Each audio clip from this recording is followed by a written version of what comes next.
আসসালামু আলাইকুম। ঐতিহাসিক দিক থেকে যদি বাংলাদেশের সেনাবাহিনী নিয়ে কথা বলি এবং সেনা অভ্যুত্থান নিয়ে কথা বলি, তাহলে আমরা যে জিনিসটি দেখতে পাই সেটি হচ্ছে ১৯৯০ এর পূর্বে বাংলাদেশে যে শাসন ক্ষমতা ছিল, সেখানে কিন্তু নানা ধরনের সেনা অভ্যুত্থান আমরা লক্ষ্য করেছি। নানা ধরনের সেনা শাসনও কিন্তু আমরা লক্ষ্য করেছি। আমি যদি প্রকৃতপক্ষে বলি তাহলে মহান মুক্তিযুদ্ধ পরবর্তী অর্থাৎ ১৯৭১ সাল পরবর্তী বাংলাদেশের যে সরকার ব্যবস্থা ছিল, সেখান থেকে ১৯৭৫ সাল পর্যন্ত বঙ্গবন্ধু শেখ মুজিবুর রহমান হত্যাকাণ্ড পর্যন্ত এই স্বাধীন বাংলাদেশে বা নতুন যে বাংলাদেশ সৃষ্টি হয়েছিল, সেই বাংলাদেশে কিন্তু একটি গণতান্ত্রিক পরিবেশ আমরা লক্ষ্য করেছি।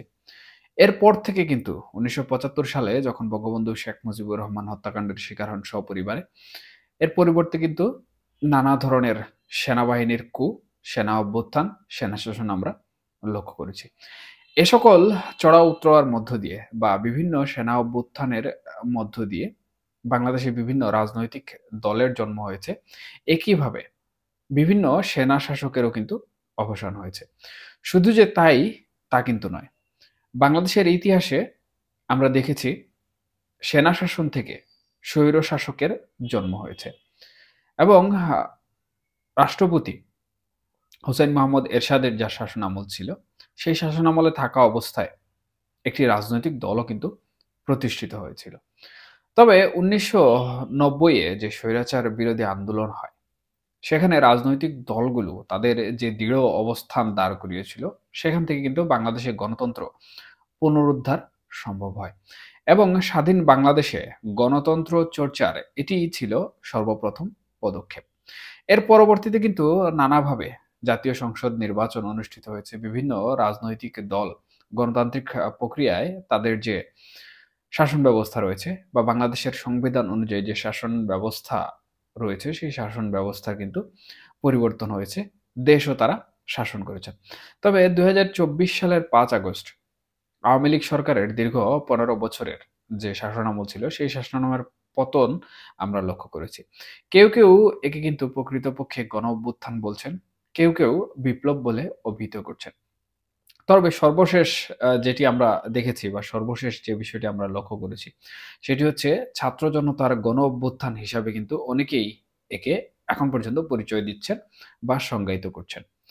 এবং সেই গণ-অভ্যুত্থান পরবর্তী শেখ হাসিনা ভারতে রাজনৈতিক অবস্থানে বা রাজনৈতিক আশ্রয়ে চলে যান এবং বাংলাদেশ আওয়ামী লীগ যে রাজনৈতিক সংগঠনটি রয়েছে, তাদের ক্ষমতার পতন হওয়ার পর থেকে তারা বিভিন্নভাবে বাংলাদেশের রাজনীতিতে অবস্থান নেয়ার চেষ্টা করলেও তারা কিছু ক্ষেত্রে কিছু হস্তক্ষেপের কারণে কোনোভাবে কিন্তু রাজনীতির মাঠে মাথাচাড়া দিয়ে দাঁড়াতে পারেনি।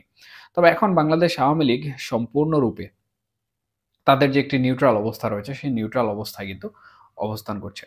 প্রকৃতপক্ষে এই নীরবতা বাংলাদেশ আওয়ামী লীগের জন্য কতটুকু সুদূর প্রসারী ফল নিয়ে আসবে, তা এখন বোঝা না গেলেও অদূর ভবিষ্যতে আসলে বোঝা সম্ভব হবে।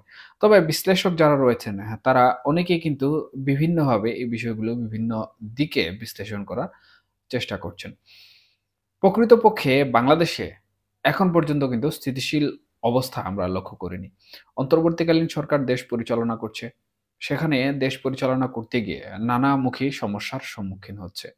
একইভাবে অন্যান্য যে সকল রাজনৈতিক দলগুলো রয়েছে, যারা দীর্ঘদিন ক্ষমতার বাইরে ছিল, তারা প্রকৃতপক্ষে ক্ষমতায় যাওয়ার জন্য তাদের যে আপ্রাণ চেষ্টা রয়েছে, সেই চেষ্টা চালিয়ে যাচ্ছে। এবং অন্তর্বর্তীকালীন সরকার নিরপেক্ষতার দায়িত্বভার কাঁধে নেয়ার পর থেকে যে জিনিসটির উপর সবথেকে বেশি দায়িত্ব পালন কথা উঠছে, সেটি হচ্ছে আসন্ন জাতীয় সংসদ নির্বাচন। অন্তর্বর্তীকালীন সরকারের প্রধান উপদেষ্টা যিনি রয়েছেন মোহাম্মদ ইউনূস, উনি বিভিন্ন বিদেশি গণমাধ্যম সমূহে যে বিষয়টি উল্লেখ করেছেন নির্বাচন প্রসঙ্গে বা আসন্ন জাতীয় সংসদ নির্বাচনে, সেটি সাধারণত ডিসেম্বরে কিংবা আগামী বছরের মার্চ নাগাদ অনুষ্ঠিত হতে পারে। তবে এখন পর্যন্ত কিন্তু সঠিক কোনো টাইমলাইন এই নির্বাচন সম্পর্কে পাওয়া যায়নি। তবে এই নির্বাচন প্রসঙ্গ যতই এগিয়ে যাচ্ছে বা বাংলাদেশের বর্তমান যে পরিস্থিতি, সেই পরিস্থিতিতে সেনাবাহিনীর মধ্যে বা সেনা সদরে বিভিন্ন ধরনের সৃষ্টি হওয়ার গুঞ্জন কিন্তু রটছে। কেউ মনে করছেন যা রটে তার কিছু ঘটে। তবে বাংলাদেশের সেনা শাসনের যে ইতিহাস বা প্রেক্ষাপট আমি আলোচনা করলাম, সেই প্রেক্ষাপট অনুযায়ী ১৯৯০ এর পরবর্তীতে কিন্তু যে সকল সেনাপ্রধানরা ছিলেন, তারা কিন্তু কেউই বিভিন্ন সময়ে সেনা ক্ষমতায়ন বিষয়টিকে পছন্দ করেনি, অথবা সেনা শাসনের মাধ্যমে দেশে ক্ষমতা দখল করার বিষয়টি কিন্তু তারা আমলে নেননি। এই ব্যাপারে সাধারণত সেনাবাহিনীর প্রধান যিনি রয়েছেন, তিনি একটি বিবৃতি দিয়েছেন এবং সেই বিবৃতিটি খুব ঢালাওভাবে প্রচার হয়েছে। উনি এখানে স্পষ্ট করে বলেন যে বাংলাদেশ সেনাবাহিনী বিগত দিনের যে সকল ইতিহাস ঐতিহ্য রয়েছে, সেই ইতিহাস ঐতিহ্য থেকে অনেক কিছুই দেখেছে, অনেক কিছুই শুনেছে এবং বাংলাদেশকে নিরাপদ রাখার জন্য এবং বাংলাদেশে যেন গণতান্ত্রিক পরিবেশ টিকে থাকে, তার জন্য বাংলাদেশ সেনাবাহিনী যে সকল কর্মকাণ্ড করা প্রয়োজন, সে সকল কর্মকাণ্ড পালন করবে। এছাড়াও বিভিন্ন ধরনের স্বাধীনতা সার্বভৌমত্ব নিয়েও কিন্তু বিভিন্ন ধরনের কথাবার্তা সেনাপ্রধান ওয়াকারুজ্জামান বলেছেন। তবে হঠাৎ করে কেন সেনা সদরে এই যে সেনাবাহিনীর কু, সেই সেনাবাহিনীর কু বিষয়ক এত গুঞ্জন রটছে? দেখুন, বাংলাদেশে রাজনৈতিক যে প্যাটার্ন রয়েছে, সেই রাজনৈতিক প্যাটার্ন অনুযায়ী সর্ববৃহৎ ৩ টি শক্তি আমরা এখানে লক্ষ্য করি। প্রথমটি হচ্ছে বাংলাদেশ আওয়ামী লীগ, দ্বিতীয়টি হচ্ছে বাংলাদেশ জাতীয়তাবাদী দল বিএনপি এবং তৃতীয়টি সাধারণত বাংলাদেশের রাজনীতিতে প্রভাব বিস্তার করে, সেই শক্তিটি হচ্ছে জামাতে ইসলাম। এখানে অন্যান্য রাজনৈতিক দল রয়েছে, তবে তাদের আধিপত্য বা তাদের যে প্রভাব বিস্তার, সেটি কিন্তু বাংলাদেশের রাজনীতির অঙ্গনে খুব একটা লক্ষ্য করা যায় না।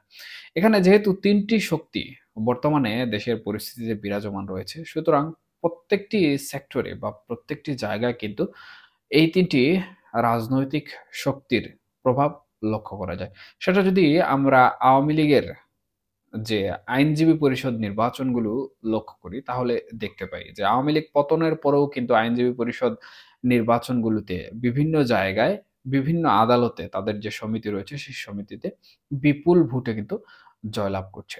এমনটা যদিও বাংলাদেশের প্রেক্ষিতে হওয়ার কথা ছিল না, তাও কিন্তু বাংলাদেশে ঘটছে।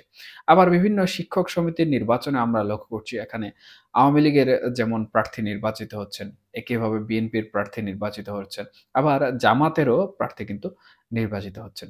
এই যে রাজনীতির যে একটি প্রেক্ষাপট বা রাজনীতির যে ৩ টি অংশ, এই ৩ টি অংশ কিন্তু প্রত্যেক জায়গায় বিরাজমান রয়েছে। আমি এই কথা বলছি না যে বাংলাদেশ সেনাবাহিনীর মধ্যে এই ধরনের রাজনৈতিক একটি প্রতিক্রিয়া রয়েছে। তবে এটি কিন্তু খুব সহজভাবেই বলা যায় যে রাজনৈতিক মতাদর্শে বিশ্বাসী বা মৌন সমর্থক যে বিষয়টি রয়েছে, এই বিষয়টি কিন্তু বাংলাদেশের সর্ব অঙ্গনে বা সর্ব দপ্তরে বিরাজমান। এটি খুবই স্বাভাবিক বিষয়। একটি রাজনৈতিক দল যখন দীর্ঘদিন ক্ষমতায় থাকবে, তখন সে বিভিন্ন জায়গায় কিন্তু তার যে দলীয়করণ নীতি রয়েছে বা রাজনৈতিক যে প্ল্যাটফর্ম, সেটিকে শক্তিশালী করার জন্য কিন্তু বিভিন্ন জায়গায় দলীয়করণ করা একটি প্রথা কিন্তু বাংলাদেশে বিরাজমান রয়েছে। এই দলীয়করণের মাধ্যমে দেশের বিভিন্ন সেক্টরে বা বিভিন্ন খাতে এই রাজনৈতিক যে সম্প্রীতি বা রাজনৈতিক যে একটি প্রভাব বিস্তার, সেটি কিন্তু তৈরি হয়ে যায় এবং অটোমেটিক্যালি বাংলাদেশের ১ম স্তর থেকে শুরু করে সর্বশেষ স্তর বা সর্বনিম্ন স্তর পর্যন্ত এই রাজনৈতিক দলীয়করণ কিন্তু আমরা কম বেশি হলেও লক্ষ্য করি। সুতরাং এই যে সেনাবাহিনীর কু নিয়ে যে গুঞ্জন রটছে বা সেনাবাহিনীর কু নিয়ে যে কথাবার্তাগুলো হচ্ছে, যে প্রকৃতপক্ষে সেনাবাহিনী অভ্যুত্থান হচ্ছে কিনা বা সেনা শাসনের দিকে বাংলাদেশ যাচ্ছে কিনা, এটি আমার দৃষ্টিতে আমি মনে করি এটি শুধুমাত্র গুঞ্জন। তবে সেনাবাহিনীর প্রধান যিনি রয়েছেন, উনি চাচ্ছেন বর্তমানে বাংলাদেশ যেন স্থিতিশীল থাকে এবং বাংলাদেশ স্থিতিশীল থাকার জন্য যে সকল বিষয়বস্তু করার প্রয়োজন, সে সকল বিষয়বস্তু প্রকৃতপক্ষে উনি করবেন। সুতরাং এদিক থেকে বলা যায়, কেউ যদি সেনা সদরের অভ্যন্তরীণ বিষয় নিয়ে মাতামাতি করে বা সেনাবাহিনীকে বিভাজিত করার চেষ্টা করে, সেটা রাজনৈতিক দলীয়করণ হোক কিংবা অন্য কোনো প্রেক্ষিতে হোক, তাহলে সেনাবাহিনীর প্রধান বর্তমান যিনি রয়েছেন, উনি প্রকৃতপক্ষে এটি সংগঠিত হতে দিবেন না।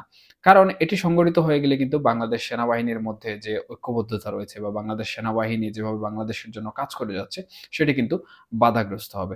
এই বিষয়টি মাথায় রেখে এটি ধারণা করা যায় যে সেনা অভ্যুত্থানের কোনো বিষয় বাংলাদেশে প্রকৃতপক্ষে ঘটার সম্ভাবনা নেই এবং সেনা সদরের বা সেনা অভ্যন্তরীণ যে বিভাজনের কথা বারবার আমরা শুনতে পাচ্ছি বা গুঞ্জন আমরা শুনতে পাচ্ছি, এটি প্রকৃতপক্ষে আসলে সত্য নয়। তবে সেনাবাহিনীর প্রধান বর্তমানে যেভাবে কাজ করে যাচ্ছেন আমি উল্লেখ করেছি, সেটি করার জন্য যদি কোনো ধরনের বিচ্ছিন্ন বা বিক্ষিপ্ত ঘটনা ঘটেও থাকে, তাহলে সেটি নেহাত সেনাবাহিনীর যে ঐক্যবদ্ধতা রয়েছে সেটি ধরে রাখার জন্য হিসাবে ধরে নেওয়া হচ্ছে। তবে এই ধরনের বিশদ অভ্যুত্থান জাতীয় কোনো ধরনের ঘটনা কিন্তু বাংলাদেশ সেনাবাহিনীর মধ্যে ঘটবে না। এমনটা বিভিন্ন বিশ্লেষকরা কিন্তু ইতিমধ্যে তাদের বিশ্লেষণে তুলে এনেছেন।